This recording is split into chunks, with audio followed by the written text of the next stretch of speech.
আসসালামু আলাইকুম। আজকে আমি আপনাদের সাথে শেয়ার করব অল্প কিছু উপকরণ দিয়ে কিভাবে মজাদার পাটিসাপটা পিঠা তৈরি করা যায়। তবে চলুন দেখে নেওয়া যাক। আমি এখানে একটি বোলে হাফ কাপ পরিমাণ ময়দা, হাফ কাপ চালের গুঁড়া, হাফ কাপ চিনি এবং একটা ডিম নিয়েছি পিঠার ব্যাটারটি তৈরি করার জন্য।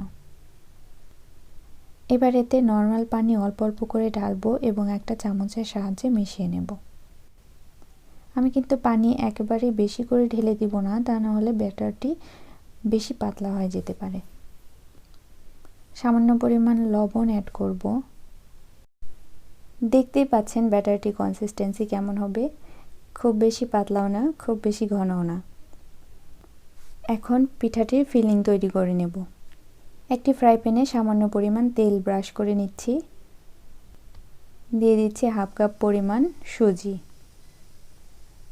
সুজিটা একটু নেড়েচেড়ে ভেজে নিয়ে তাতে দিয়ে দিচ্ছি হাফ চা চামচ ঘি। চুলার আঁচটা কিন্তু লোতেই থাকবে। একটু নেড়েচেড়ে দিয়ে দিচ্ছি 2 টুকরো করে দারচিনি, তেজপাতা এবং লবঙ্গ। আবার একটু ভালোভাবে মিশিয়ে নিয়ে অ্যাড করব 1 কাপ পরিমাণ দুধ।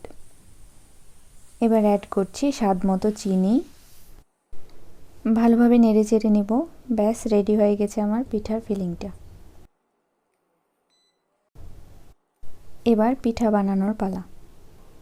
একটি ফ্রাই প্যানে সামান্য পরিমাণ তেল ব্রাশ করে নিচ্ছি। 2 টেবিল চামচ ব্যাটার দিয়ে ফ্রাই প্যানটিকে একটু ঘুরিয়ে গোল একটা রুটির মতো শেপ দিয়ে নেব।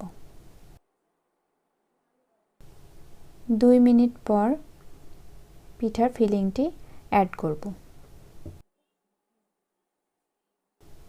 তারপর যে পাশে পিঠার ফিলিংটি অ্যাড করেছি সেদিক থেকে আস্তে আস্তে করে ফোল্ড করে নেব। ব্যাস তৈরি হয়ে গেল খুব সহজ উপকরণে মজাদার পাটিসাপটা পিঠা।